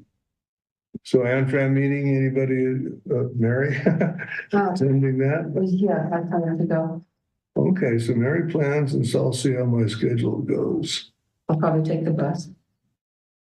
February 10th, because Jill's been offering to drive senior citizens, but, okay, we'll be in touch on that.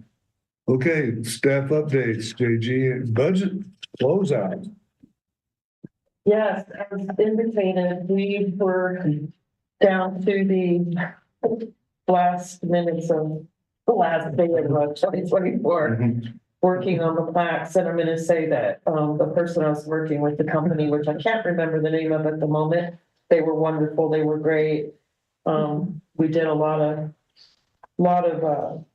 versions and drafts of it, and I think we got everything ironed out just great. So that expense is not on this budget because that was a separate CIP budget as part of the bigger Parks and Rec budget. That was a budget request that Historic had recommended to the board a couple of years back, and then it sat in the 2024 budget, and that's where that expense came out. So the plaques and the memorial construction. So that's not indicated on your budgets, but just know that's the budget I'm referring to at the last minute of 2024. So I think, we zeroed out on your annual budget. We do have a little bit left over in your donation, which has been, a concern of this group that the donation budget doesn't roll over year to year. And one way that we've sort of tried to support that is just to sort of earmark it. And if it's needed, you know, we just figure out where we can pull from out of the parks budget bucket. And seeing that it's not that much, you know, I have an arts and history budget and I'm more than happy to earmark it towards my budget. So I don't want you to lose a penny of your donation money. So we'll just plan for that.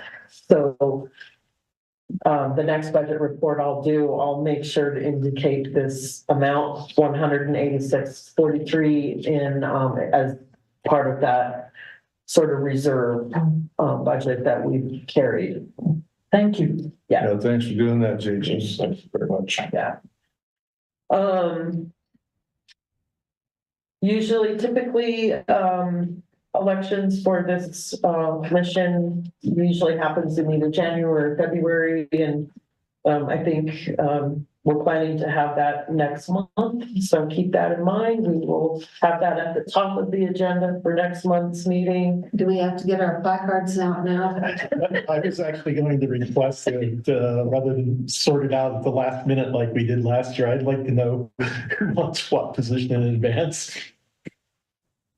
Do you want to discuss that now a little bit? Well, I think not everyone's here who might Yeah. actually want a position. I don't want one, I'll say that again. But, yeah, I would like to know candidates in advance a bit and their positions, yeah. And if anyone's willing to say yes, Joe Biden did win the 2020 election. Or if anyone doesn't want their position again this year, like, nice to hear as well. Well, if I do.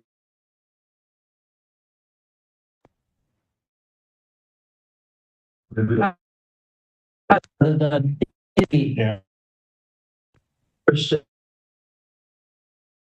Yeah, because I was not aware anyone was interested last year until the moment of. I have no idea why we lost our screen here. This is not what is being broadcast. For some reason, my view changed. Okay. Oh, maybe. Actually, yeah, that's what is being broadcast. I've lost your screen. Here we go. Okay. Oh my God, while you're singing. Okay. Larry had shared with me some basic supplies that you need at the museum, and I've ordered them. I have them. If anyone is heading towards the museum, I have them in my office. Mary had suggested kind of a privacy screen to mask the sink at Grasso, and I found this really cool rustic looking that I've ordered. I took the liberty of ordering it. I hope it's okay, and it has even little built-in shelves for Displays more stuff. Yeah. Cool. I like that. Yeah. Okay.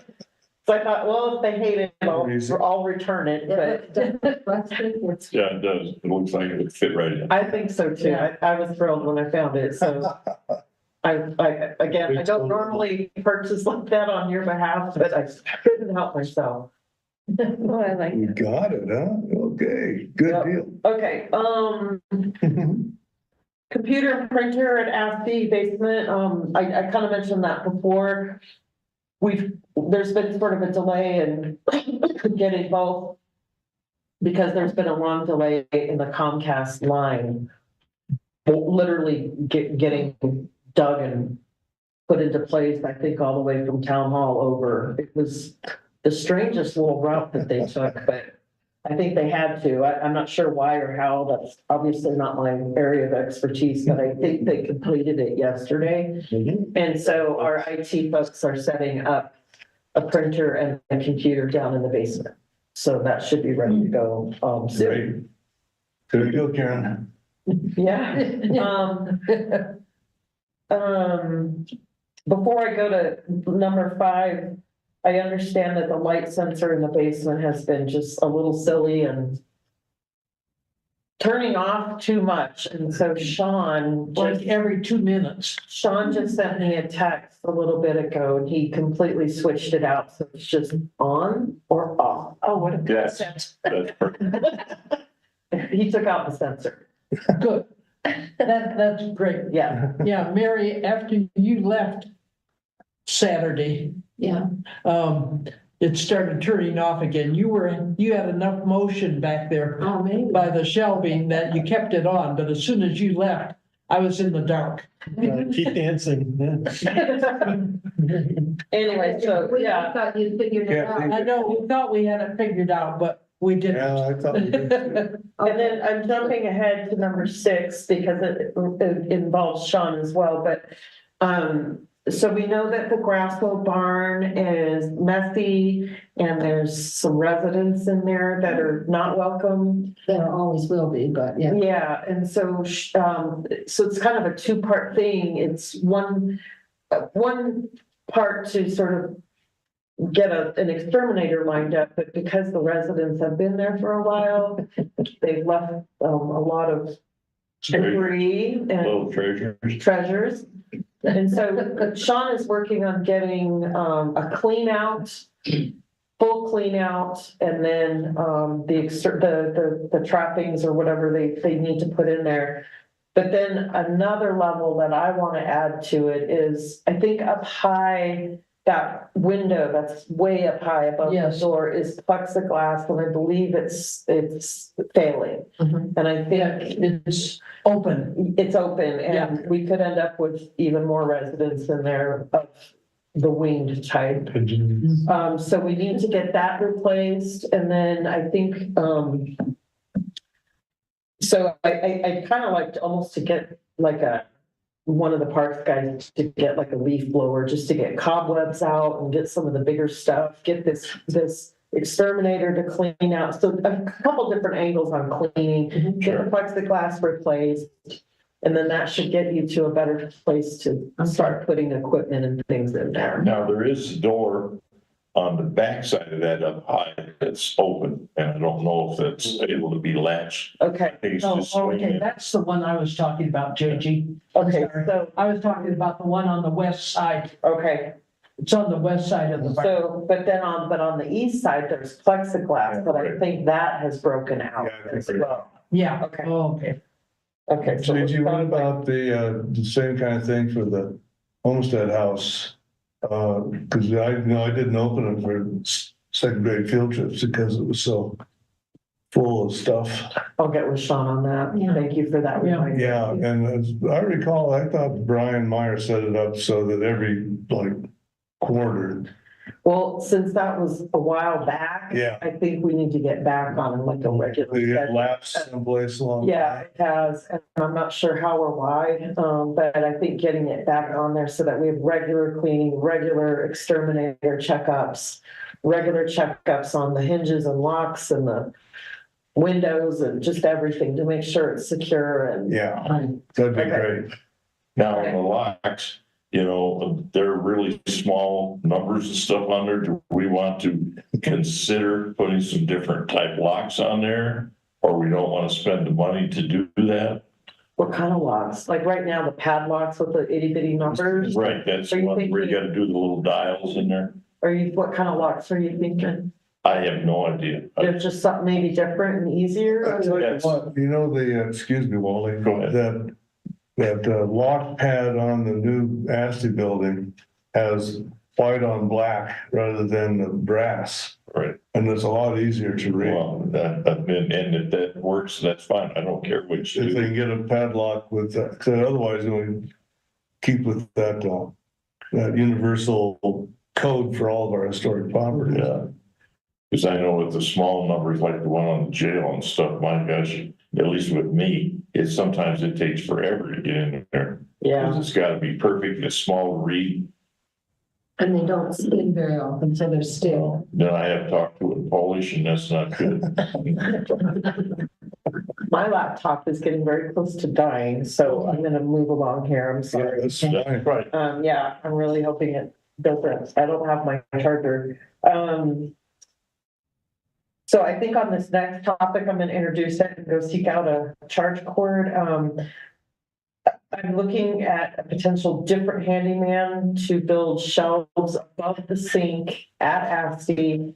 But the other question is when we installed the current sink, we avoided the trim, which ended up making the sink be a little higher than we would have liked. Yes, quite good. So I think the bigger question is if we hire a handyman, we ask to dig into the trim, lower the legs, and then build shelves above. That's the bigger question. If you don't mind discussing that a little bit, I can get a charge for it.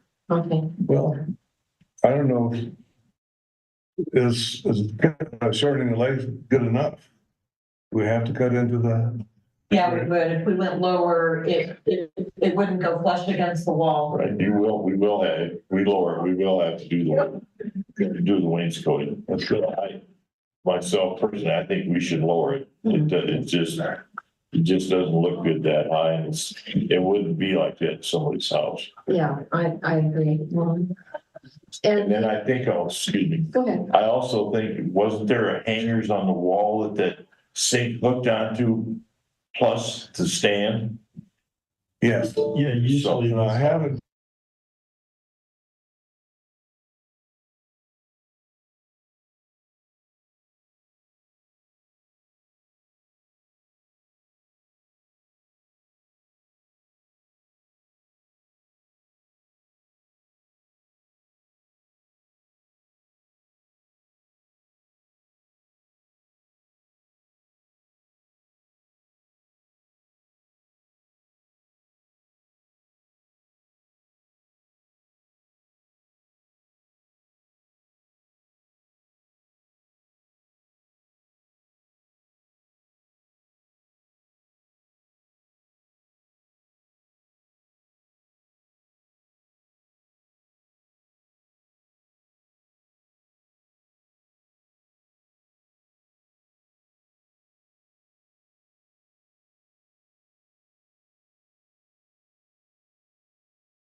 We can address it all. We can do that. Okay. That can be done. So, I think that the person we used for the initial install was good.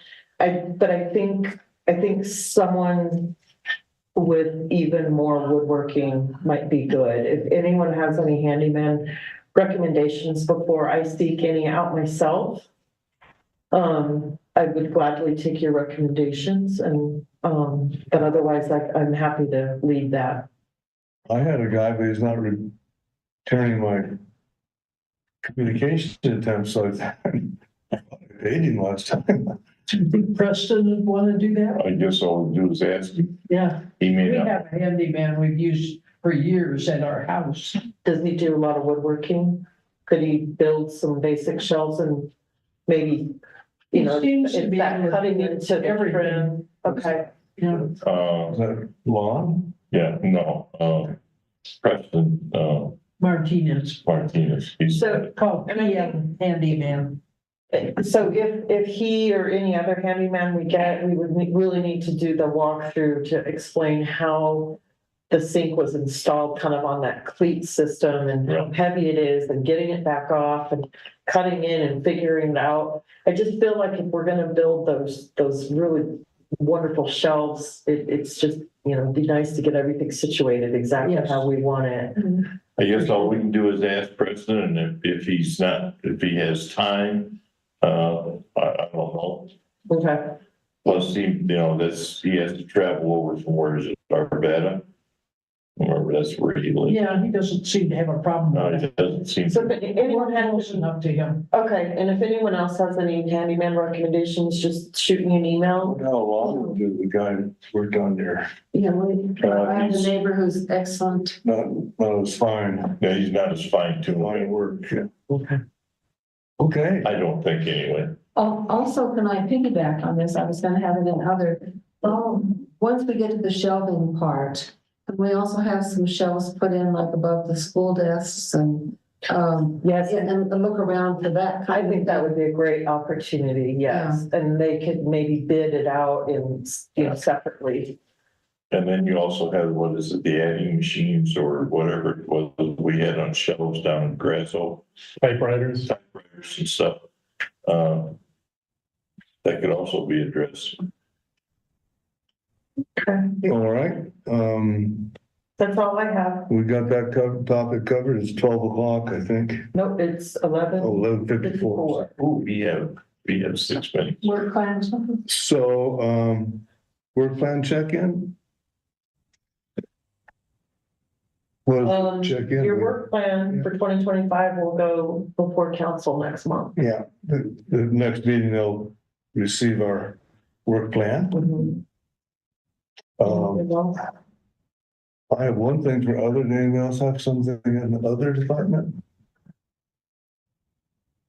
I got to thinking the other day, I was driving by the Astor Museum, that we used to have a sign on that north side that said Superior Historical Museum. It was a bigger sign than the one in the front. It was more like, for example, the Autry Park sign there on Autry Parkway. And I remember how Alan and Stan Jarrett did a lot of scientific analysis as to where the best location was for that. Including driving slowly down Marshall Road so they could see how visible it was and so forth. In other words, they should consider doing that again.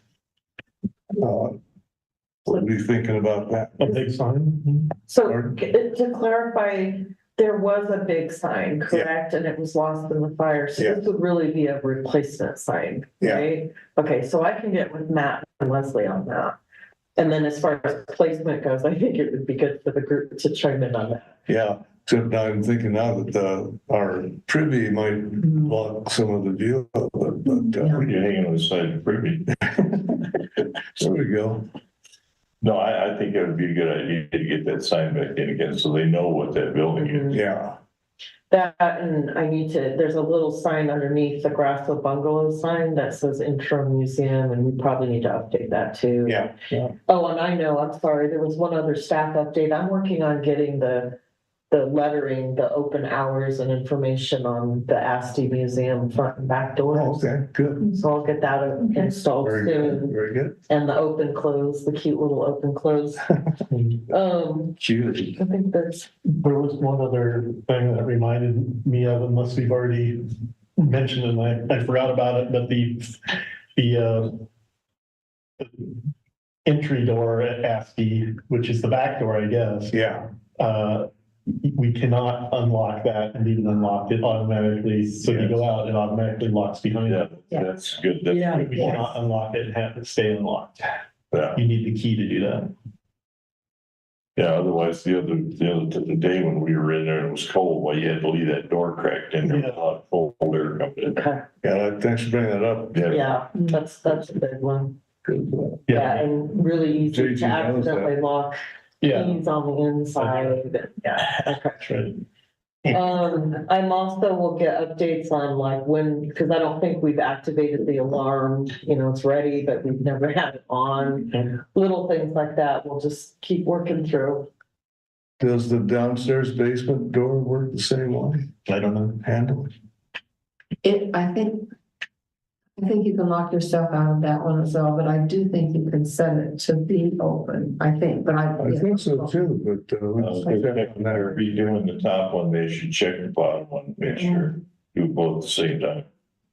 Right up. I was thinking we can get in basement if you unlock it from the ends. Once you're down there, you can unlock it, I think. I think so. I think- I can- Because I think we ended up having it like that That's Jason, that's covered. Yeah. Yeah. Okay. All right, any other? Is there a motion to adjourn? I make a motion, we adjourn. Wally moved and Scott seconded, and so, and I doubt there's anybody opposed, so I declare this meeting adjourned. I like Thanks, your, Jason. I like your. Recording stop.